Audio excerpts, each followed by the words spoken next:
Hello wonderful humans, and welcome back to another one of my videos. Today I'm going to continue to talk about the Dragon Reborn. It's down here today, not up there. I'm looking at chapters 36 through to 42, and this will be the second last video using this book because from chapter 44 onwards I'm using a new notebook. So in the next video you'll see my new notebook because I know you're interested in that. So this section of the book, starting to figure some things out, some things that I know people have been hinting at in the comment section for a little while. Careful of spoilers. I know there's a difference between hinting at something and spoiling something, but just be careful not to spoil things because you've been hinting at one thing in particular for a few over the course of a few different videos at different times. And it's not until one of these chapters that it actually made sense in my reading. But I already knew it because you'd already sort of hinted at it in the comments. So I'm not like, it's all fine. But just be careful not to cross that line. That's all I'm asking. Please don't cross the line, don't spoil it. I like discovering these things for myself. But anyway, I'm going to get straight into it. As usual, one chapter at a time. I read a chapter and then I write my notes. 1 page of notes, that's it. And these are my thoughts in the moment, plus some thoughts that I have now. But we'll start with chapter 36, Daughter of the Night. So here's what I was talking about. So I'm piecing a few things together I believe Robert Jordan was deliberately being misleading on. And a few comments had hinted at this, so careful of spoilers. The Dark One and Baalzamon may be different people or different entities or people. It's very tricky, as even the glossary is really misleading on this point unless you read it differently with knowledge that you gain towards the end of this book. So I'm still working this all out, but it's starting to make more sense, and I think it's really Robert Jordan's done a really great job of he was misleading right from the start, and it's that whole master of lies, king of lies or whatever, lord of lies. There's this deception going on, and it was just absolutely brilliant. Was spoiled a little bit in the comments section, but that's okay. I suspected earlier because of the comments, but I still started piecing it together at this point in the book, and that was really great. Perrin telling Moraine about his dreams is a new development, and I like it. I like that he's realised some things should be shared, but also that he won't randomly share everything. So he's learning and trying to work out what he can share, what he can't, and he's worked out that the more information they all have, the better off they'll be. There's still some big questions about Lanfear's loyalty, and that's just going to be a continued question. I've got that quite regularly. I know that there's a lot of questions about these kind of things. So I can say she's definitely not on the side of good, but maybe she's not on the Dark One's side fully either. So her area is dreams. She can shape shift and be what men desire, or she is what men desire. I think this is a really great character, and I'm loving piecing her together. And I like that I don't think we'll ever fully be able to piece her together, but every time we see her, we learn something new about her. I don't like her, but I love her as a character. I'm really excited to see more of her and learn more about her. Her motivations are very clear in some ways, but very murky in others. And again, that's just a really great character that keeps me guessing, and I like it. As in her murkiness, as in how she hopes to achieve her desire for Rand or lose. I don't like that she's a female villain supposedly warped by a man's rejection. I think that's something that a lot of female characters in fiction, it's not a fantasy specific thing.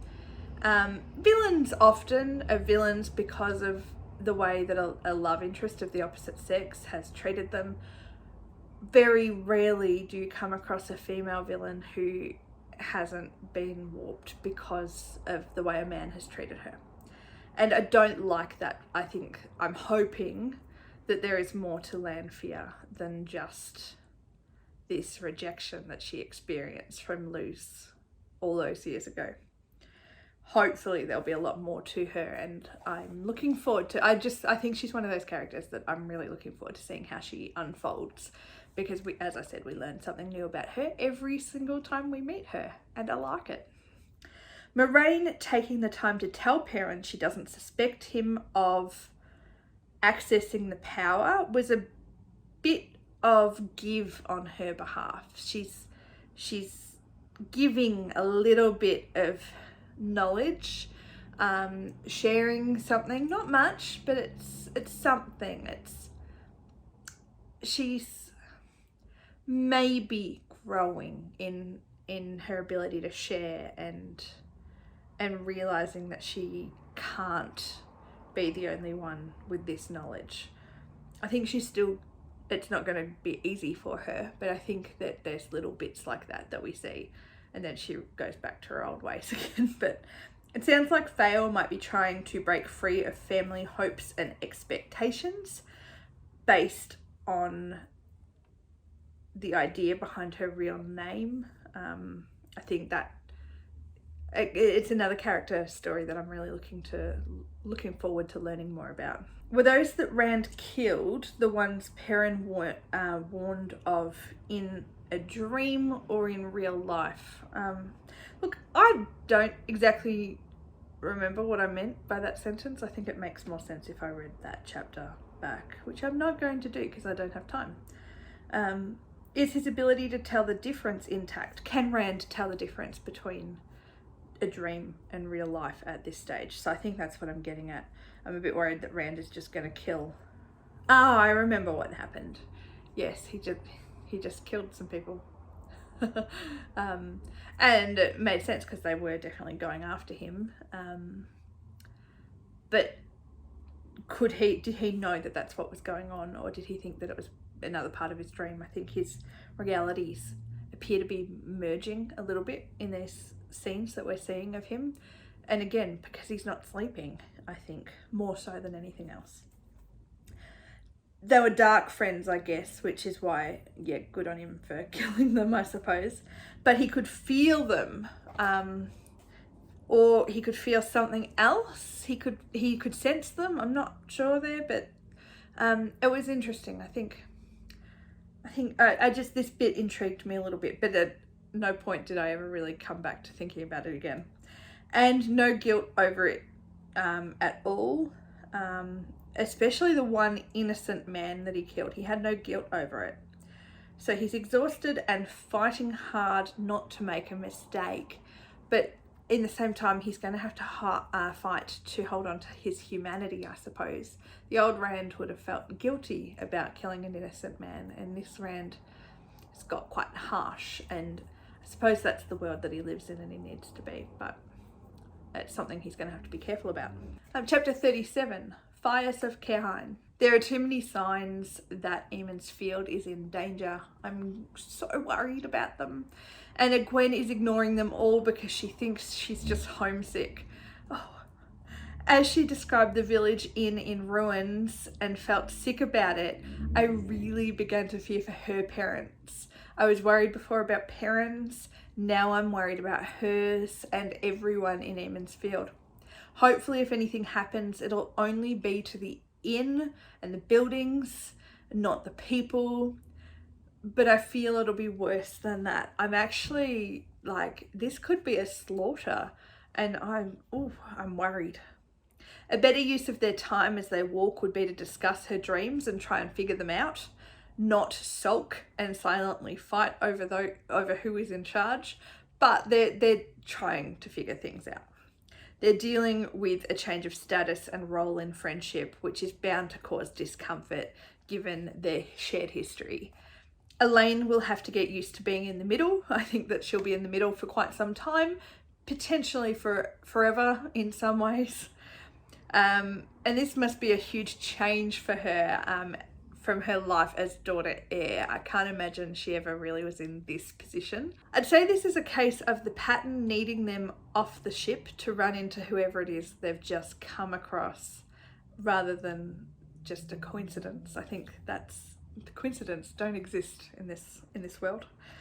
Egwene wears or is more comfortable in the social position of Aes Sedai, whereas Nynaeve deals better with the responsibility, and I think that just sits really true with their character.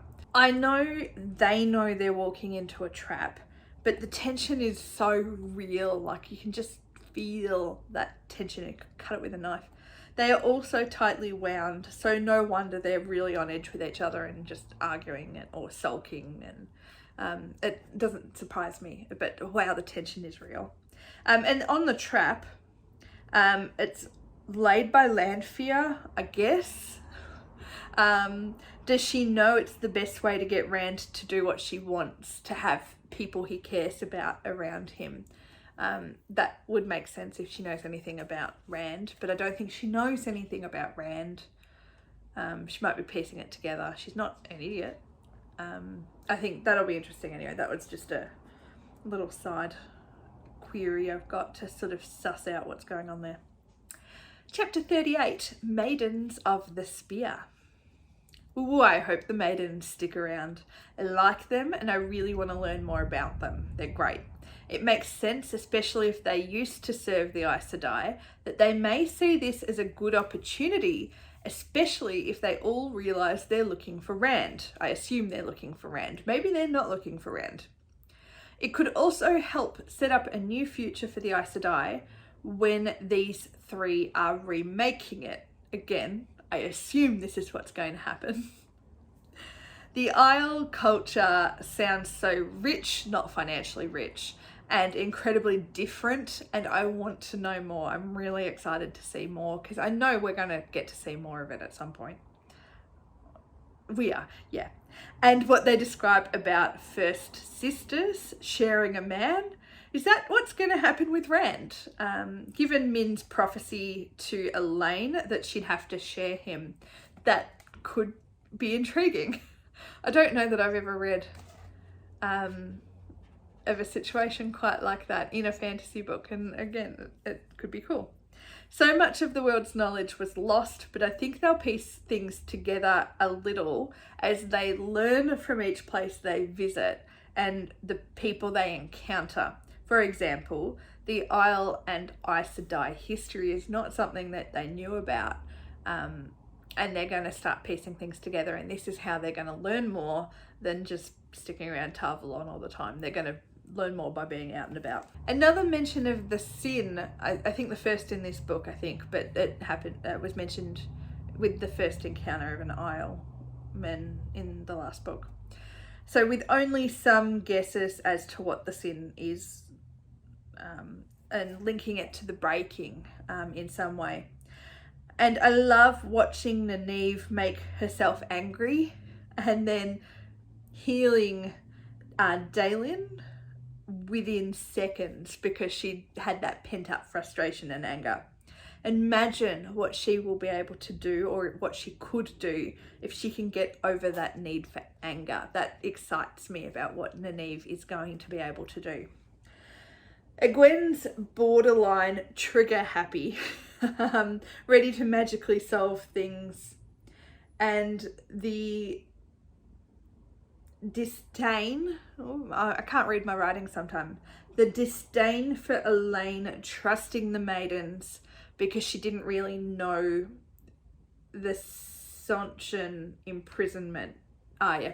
So Egwene's trigger happy, and she's also judging Elaine and comparing their experiences over in Falme.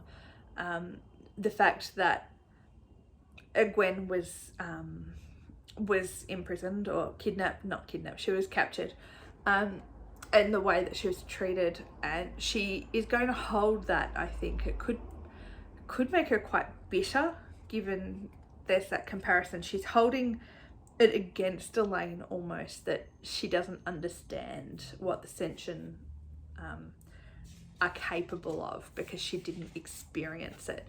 I think that's fair, but I also think Gwen in that sense is overlooking how awful it was for Nynaeve. Not Elaine didn't have that same experience, I don't think, but Nynaeve realised more about what Gwen had gone through because she tried out that collar kind of thing, not on herself, but she worked it out and understood a little bit more about what Gwen had gone through. So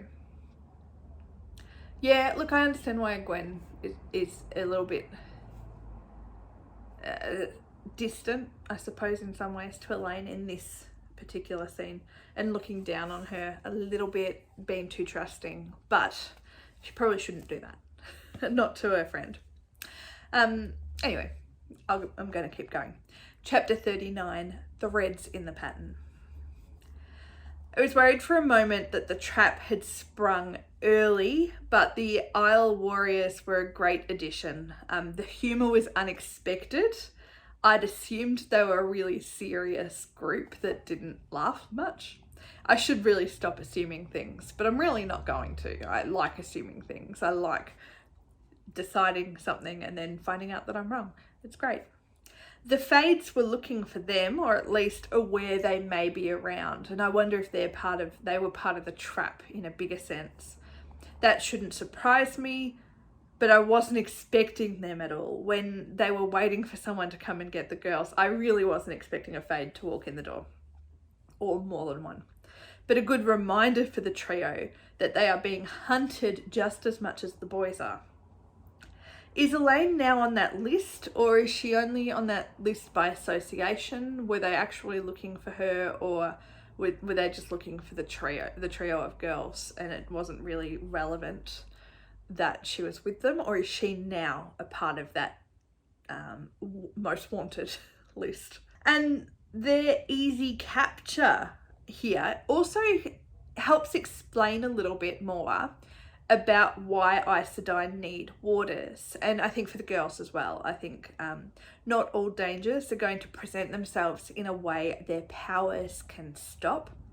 It's a really important lesson for a Gwen particularly, who needs to remember this. I think it's really going to be key for her. The others as well, they need to know that they can't just rely on magic. They need to probably learn some other skills as well, but also that explains the water presence and how important the water is in that big picture stuff. Avienda and Rock, their dynamic was super fun, more carefree, although that's not quite the right word, than others we've spent time with. I just think that they were fresh. They brought something new to the story, and it wasn't something that we'd seen in quite the same way before, and I really liked it. I hope we see them lots more. They gave an important glimpse into Isle normality. Ruach knew Lan's ring, which is cool. So we might see him partner up in some way with Lan. That'd be great. I also feel, given his talk of death, he may not make it through, whether it's this book or whether it's a future book. I feel that he may end up dying in battle.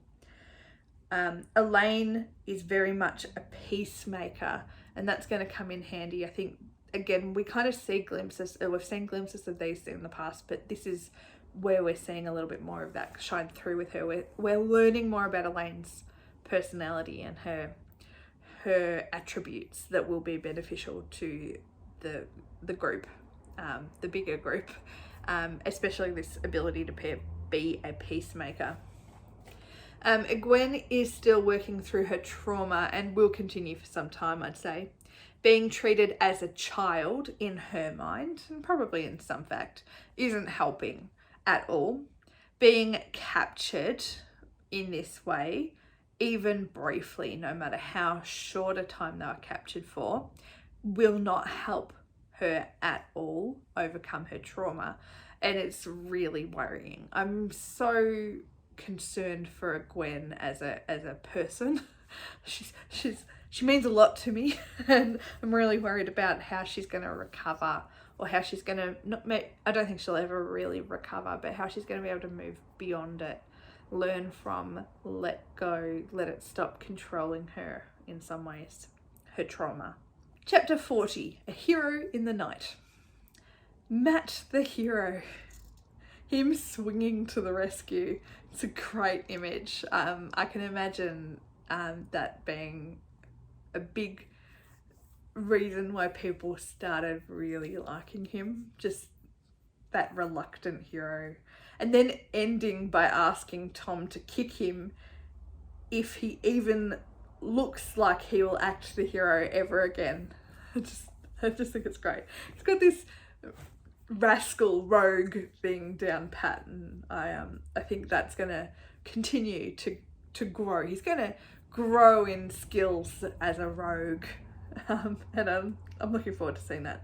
Matt definitely has a version of himself he tries to sell to the world, the one Rand described at the start of The Eye of the World, a rakish, rascal, roguish type who was all about the practical jokes and having a laugh. He's proving to be a lot deeper than this and more caring, and it doesn't sit right with the reader to start with, but with Matt, it's not who he wants to be, I don't think, but he is, and he knows that he is, but he doesn't want to be that person. Eludra was in Egwene's dreams, an illuminator linked to Matt, from what I can tell. Does that mean she'll be back? Because she could be fun. Most likely it can't be a coincidence that she's on the run because of Matt and company, mostly the company in this sense, causing havoc in Cowhine, and also Tom's connection. He did kill the king, right? That's what I've pieced together. Or he was connected to the death of the king in some way. It's another example here of the effect of all three Tavern being in one place. Their presence in Cowhine led to civil war. It was a powder keg about to explode and they just set it off, which seems to be what the point of the Tavern, like when the effect of the Tavern is that they don't change what was going to happen, they just make things happen quicker. Like what's happening on a smaller scale when Rand visits a town, and Perrin and Matt maybe too in different ways, and we just haven't seen that yet. Smaller ways, but I think that would be, yeah, I'd say that there's something going on that we don't know when they journey through places. It's nice to see, no matter how selfish he wants to be, Matt does care about people, even though he isn't connected to even those who he isn't connected to, like Eludra. But he still taunts those he believes deserve it. It's a bit of a Robin Hood thing going on here. Just a thought. I just felt that fits him quite nicely. If we're going to be looking at ideas of legends, Robin Hood seems to be fitting him better than a lot of other characters right now. Good, his luck isn't perfect, which that would land him in trouble if it was perfect, but hopefully it doesn't desert him completely. So yeah, anyway. Chapter 41, A Hunter's Oath. A new Min would have told Moraine about the falcon. I'd say Moraine was quite a bit more displeased. Perrin was keeping things from her, a taste of her own medicine, than she was with Fail or Zarine. Because Perrin's calling her Zarine, I'm not sure what to call her right now, but Zarine, maybe she's from a noble family. She has money to buy a horse, so has some connections, but that could mean many things. Lan is fun when he doesn't have to be all serious. He's poking fun at Moraine and enjoying her displeasure. Is it because she isn't in control? And he likes when she's caught off guard, in an innocent way, not when it's actual proper danger. Lowell's notes would be great to read. He is bound to have some really good insight into what's going on. And Moraine might even learn something if she actually read them. Perrin definitely would.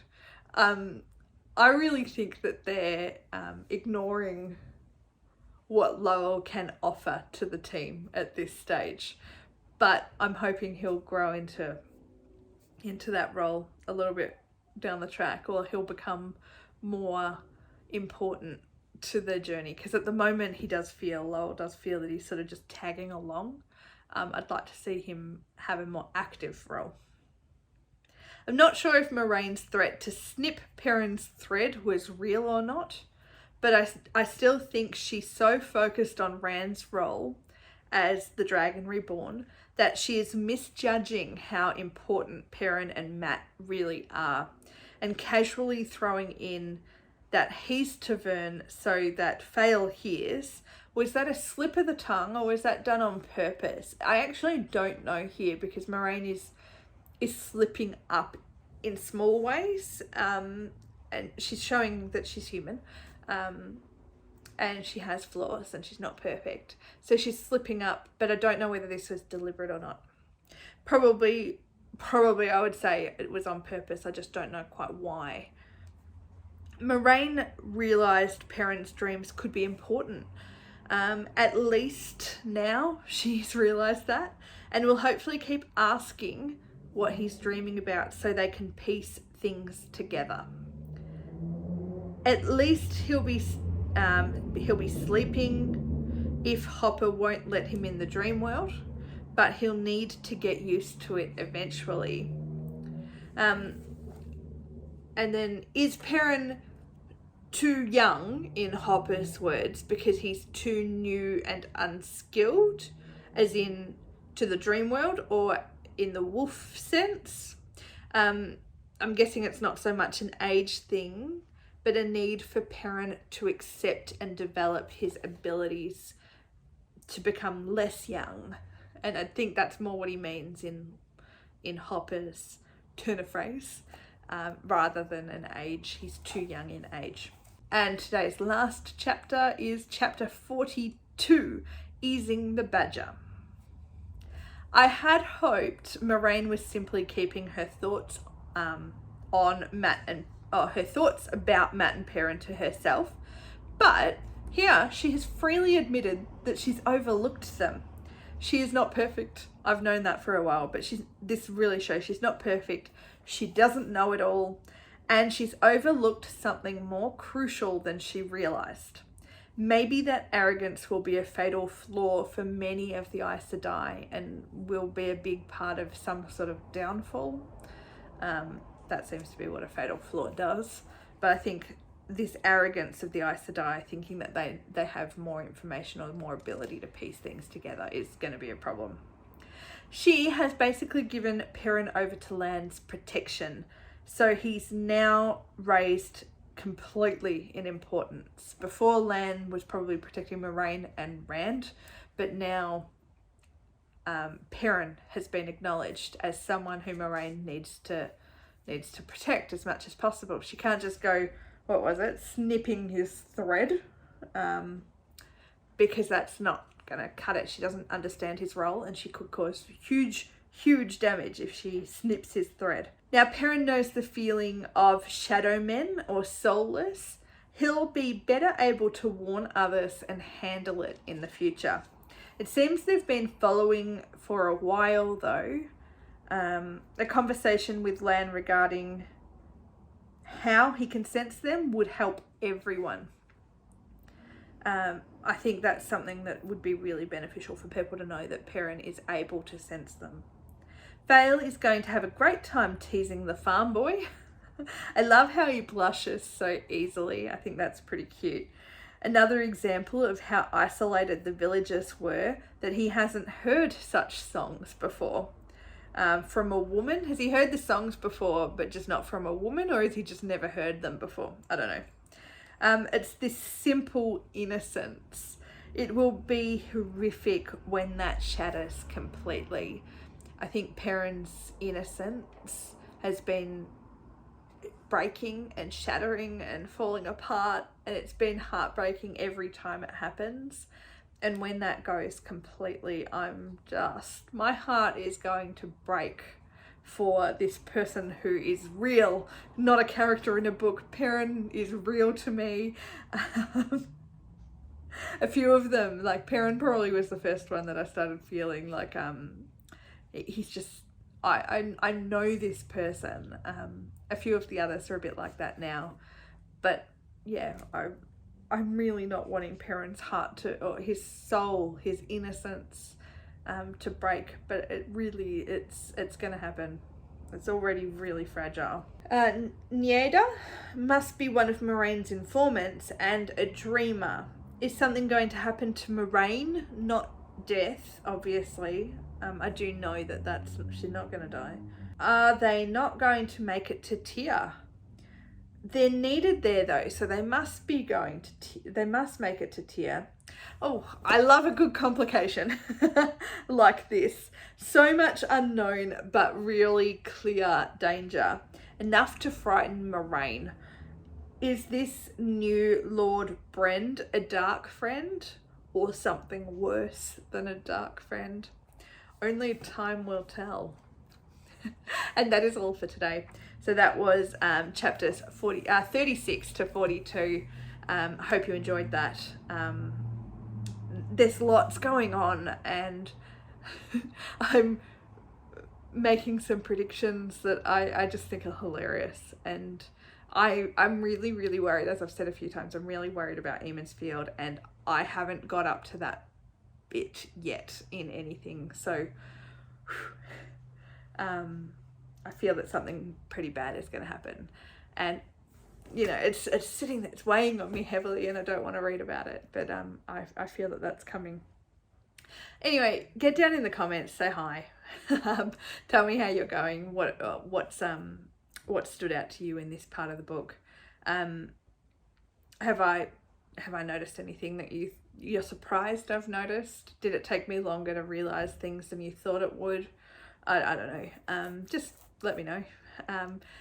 Comment, like the video, subscribe to the channel. I have 2 more videos to go for the Dragon Reborn, and I'm really going to get them out this week. It's going to happen, even if I have to do it while I'm out traveling for work. It's going to happen. Oh, on a side note, watched the trailer today. It came out overnight here, and I just watched it an hour ago. And I love it. I'm so excited about this TV show. I'm a little concerned that maybe I haven't read enough of the books to really I would have liked to have finished all of the books before watching it, just to really be able to engage. But I'm really super excited. It looks like it's going to be epic, and I forced Mum to watch it with me, so you know, that's fun. And I'm making everyone I know watch the trailers, and I'm fully planning on making everyone I know watch the TV show. Are you excited about it? I think it's going to be pretty awesome, but I'm sure other people have different opinions. So again, get down in the comments and talk about the TV series if you would like. I'd be interested to know how people are feeling about it as well. Anyway, I'm not going to ramble anymore. I will see you again with another video very soon. So make sure you come back and check that one out. Bye.